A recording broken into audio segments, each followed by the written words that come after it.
Now in this part of video we are going to start our next chapter 11 alternating current, है ना. So as you know the rate of flow of charge, हमने क्या पढ़ा कि rate of flow of charge is called current. ये आपने पहले देखा, इसकी यूनिट एम्पियर होती है, ठीक है.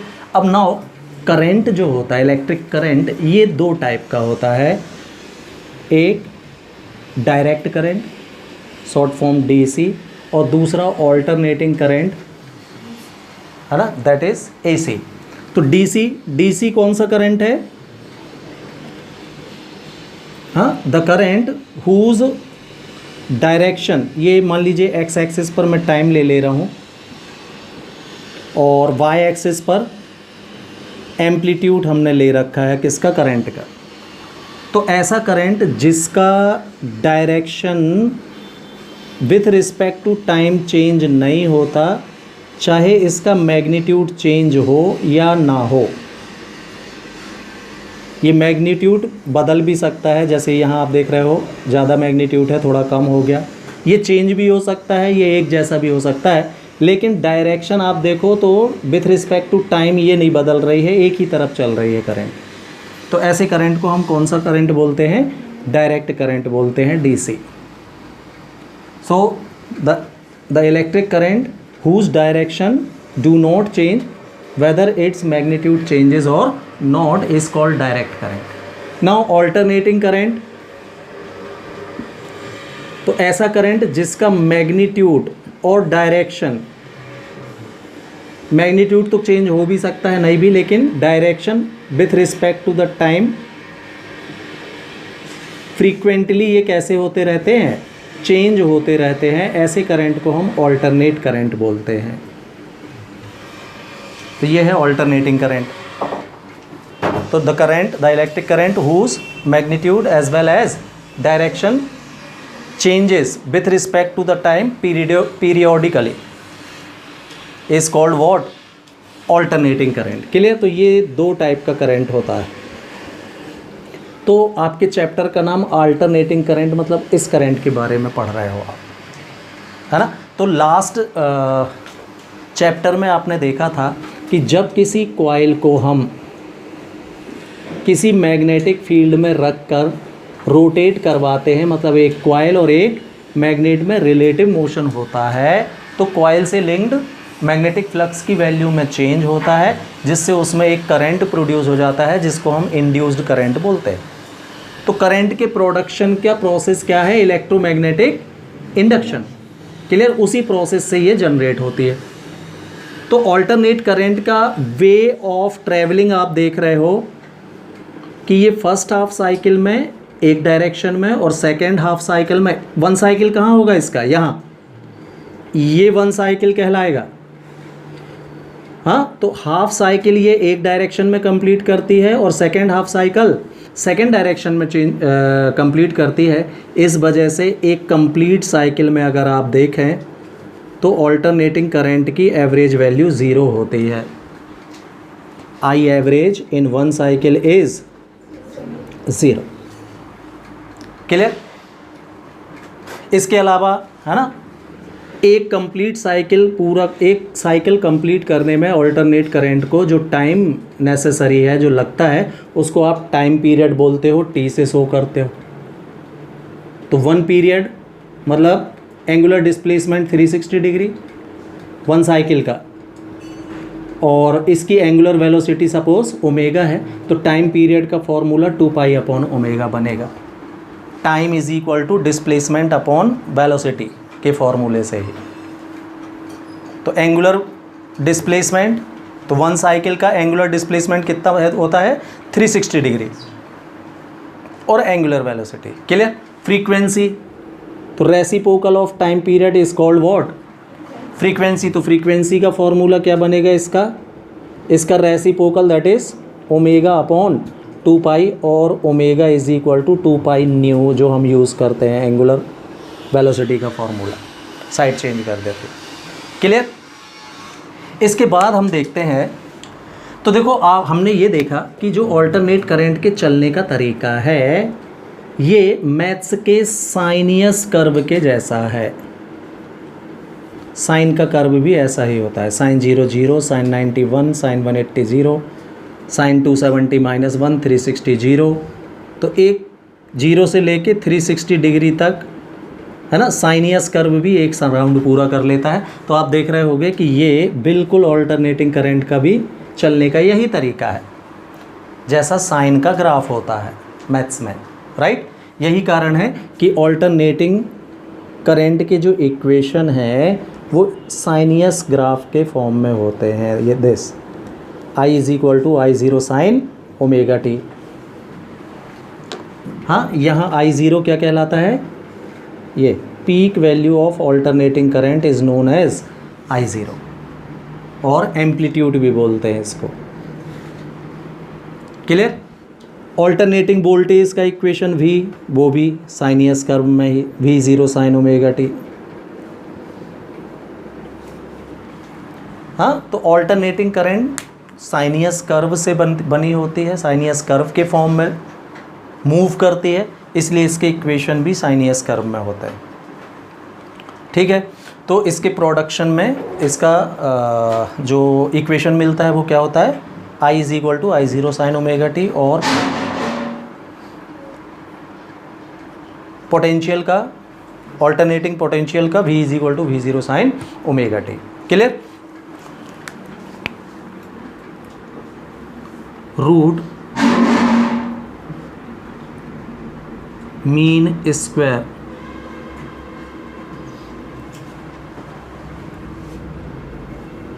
Value of alternating current.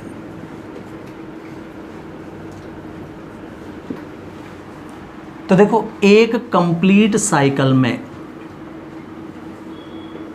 है ना, in one complete cycle the average of I square, the average value of I square, है ना, का square root, the square root of average value of I square is known as root mean square value of alternating current। तो दूसरे शब्दों में हम बोलें तो देखना, in a cycle the square root of average value of I square, तो I square का एवरेज वन साइकिल में किससे डिनोट करोगे आप, टाइम पीरियड से। देखो, ये ऑल्टरनेटिंग करंट में एवरेज ऐसे नहीं निकाल सकते कि सबका ऐड कर लो और फिर जो नंबर ऑफ, जैसे आप सिंपल मैथ्स में एवरेज कैसे निकालते हो, addition of whole number divided by number of observation. तो ऑल्टरनेटिंग करंट में जो डिवाइड करते हैं वो टाइम पीरियड, क्योंकि जिस टाइम में एक साइकिल ये पूरा करती है उसको आप क्या बोलते हो, टाइम पीरियड। हाँ, के समेशन को, अब एवरेज कैसे निकालते, सबका सम, तो करंट भी कैसे ऐड तो कर नहीं पाओगे आप। तो देखो, इसको मैथमेटिकली कैसा लिखते हैं हम, the square root of average, average मतलब सबका समेशन, तो समेशन की जगह इंटीग्रेशन निकाल, तो integration of root mean square, that means square root of I square in one cycle is called root mean square value of alternating current and it is denoted by IRMS। किससे show करते हैं इसको, IRMS, RMS root mean square value. तो क्या बोलोगे आप, one cycle में, one cycle में, हाँ, I स्क्वायर की एवरेज वैल्यू के स्क्वायर रूट को उसकी रूट मीन स्क्वायर वैल्यू बोलते हैं। क्लियर। तो ये IRMS का फॉर्मूला हो जाता है। So root mean square value means the square root of average value of I square is called root mean square value of alternating current in one cycle. ठीक है, तो अब देखो, पीक वैल्यू मतलब I0 और रूट मीन स्क्वायर वैल्यू मतलब IRMS में relation find करना। तो ये रिलेशन इस्टेब्लिश करना। रिलेशन क्या है, IRMS जो होता है वो I0/√2 होता है, मतलब पीक वैल्यू का 1/√2 टाइम्स होता है कौन, रूट मीन स्क्वायर वैल्यू। ठीक है, तो देखना हम लेट कर लेते हैं, let yes peak value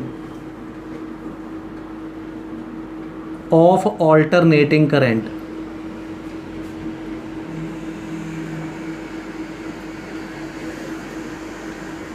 be I0 and its root mean square value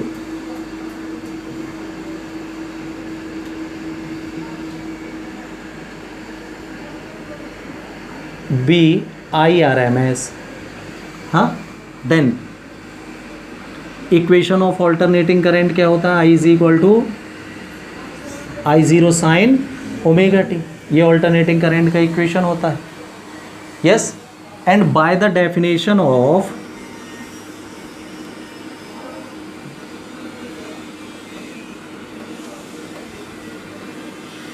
root mean square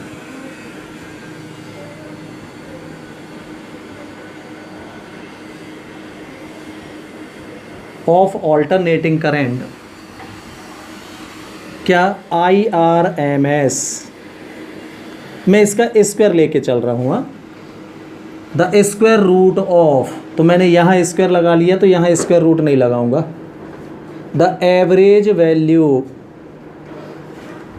in one cycle of alternating current, square of alternating current is called IRMS, root mean square value. तो the square root of, तो square root ना लगा के मैंने यहाँ square लगा लिया है, नहीं तो इंटीग्रेशन करने में आपको प्रॉब्लम होगी भाई।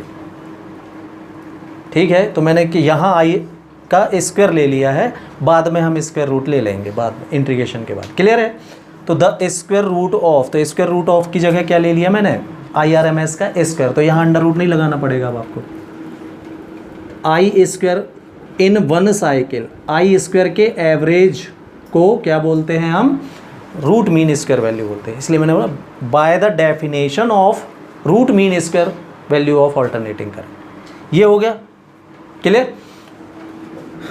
चलिए वैल्यू रखिए भाई, तो I square RMS is equal to मिलेगा यस 0 to t, I की value I0 sine omega t, और स्क्वायर इसका, तो I0 का स्क्वायर और साइन स्क्वायर ओमेगा टी हो जाएगा by t into t t. Clear, I0 का स्क्वायर और अपॉन में t ये कांस्टेंट हैं, इंटीग्रेशन के बाहर आ जाएंगे, तो I0 square by T constant है बाहर, क्या बचा यहाँ sine square omega T into D T. इसका बस इंटीग्रेशन होगा 0 से t में। Any doubt. अब साइन स्क्वायर का इंटीग्रेशन, तो स्क्वायर का इंटीग्रेशन नहीं होता भाई, डिफरेंशिएशन ना करने लगना। तो इसमें मैं क्या कर रहा हूँ, 2 का मैंने डिवाइड किया है और 2 का मल्टीप्लाई कर दे रहा हूँ इसमें।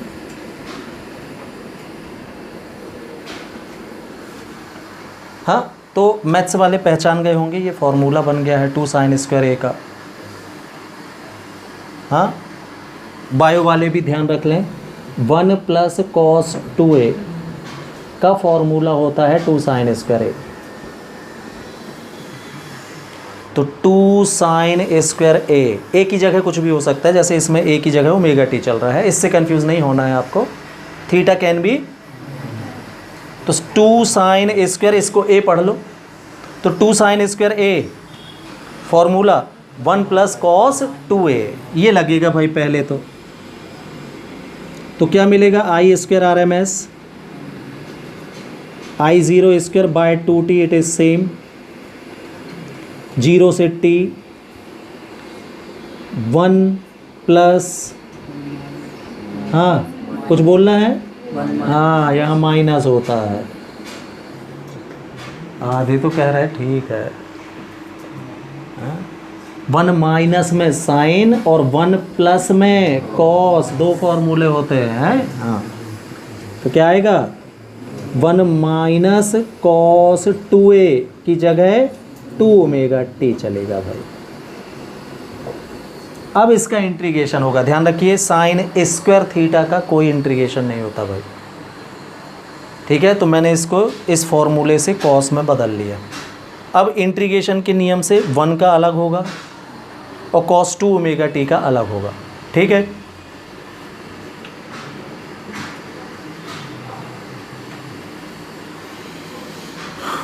ये फॉर्मूला यहाँ से किनारे कर दे रहा हूँ मैं, यहाँ लिख दे रहा हूँ मैं।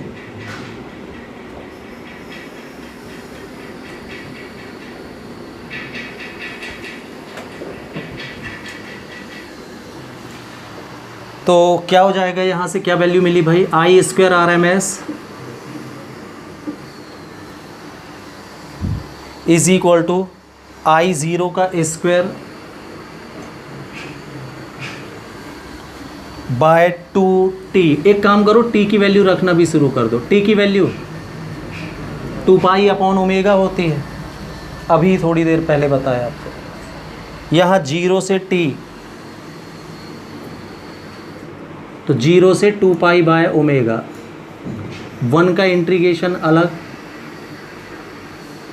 माइनस 0 से 2 pi by omega cos 2 omega T का इंटीग्रेशन अलग dt।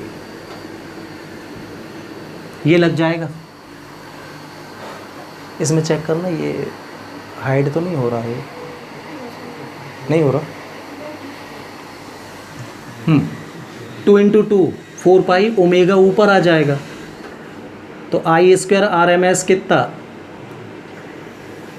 Yes I zero square into omega by 4 pi.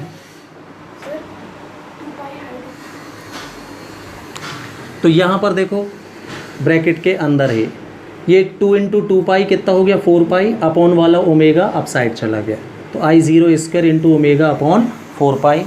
इसका इंटीग्रेशन 1 का इंटीग्रेशन t होता है, जैसे t का डिफरेंशिएशन 1 होता है ना, x का डिफरेंशिएशन 1 ना, ये उसका उल्टा है। तो 1 का इंटीग्रेशन जब आप करोगे तो x आएगी, हाँ। तो 1 का इंटीग्रेशन t के रिस्पेक्ट में t, लिमिट क्या है 0 टू 2 पाई बाय ओमेगा, ये अलग, यस। कॉस 2 ओमेगा टी का इंटीग्रेशन साइन 2 ओमेगा टी। अब t के साथ 2 ओमेगा का मल्टीप्लाई दिख रहा है ना, तो डिफरेंशिएशन में आप मल्टीप्लाई करते हो, इसमें डिवाइड हो जाएगा 2 ओमेगा का, 0 to 2 pi by omega, it is same. Differentiation का ठीक उल्टी प्रोसेस होती है इंटीग्रेशन। डिफरेंशिएशन आपने देखा है पहले, इसी का डिफरेंशिएशन करते तो t के साथ 2 ओमेगा मल्टीप्लाई में है तो 2 ओमेगा का मल्टीप्लाई होता है। इंटीग्रेशन में जो मल्टीप्लाई में होगा उसका डिवाइड हो जाता है, डायरेक्ट ऐसे देख लो आप, क्लियर। अब लिमिट सॉल्व करना पड़ेगी इसकी, तो I square r m s की वैल्यू हमको मिली I zero square into omega by 4 pi, it is same inside bracket, yes upper limit 2 pi by omega minus lower limit that is 0। तो यहाँ मैंने अपर माइनस लोअर लगा दिया। ये 1 bye 2 omega तो बाहर रख लो यहाँ से। अब यहाँ अपर लिमिट, तो देखो t की जगह 2 पाई अपॉन ओमेगा रखोगे आप, तो साइन क्या मिलेगा आपको, रख के देखें। t के प्लेस में 2 पाई बाय ओमेगा, तो ओमेगा ओमेगा कैंसिल हो जाएगा, 2 पाई इंटू 2 यानी 4 पाई आएगा ये, यस। माइनस लोअर लिमिट रखोगे t की जगह 0, तो 0 इंटू 2 ओमेगा 0 ही आएगा, तो साइन 0।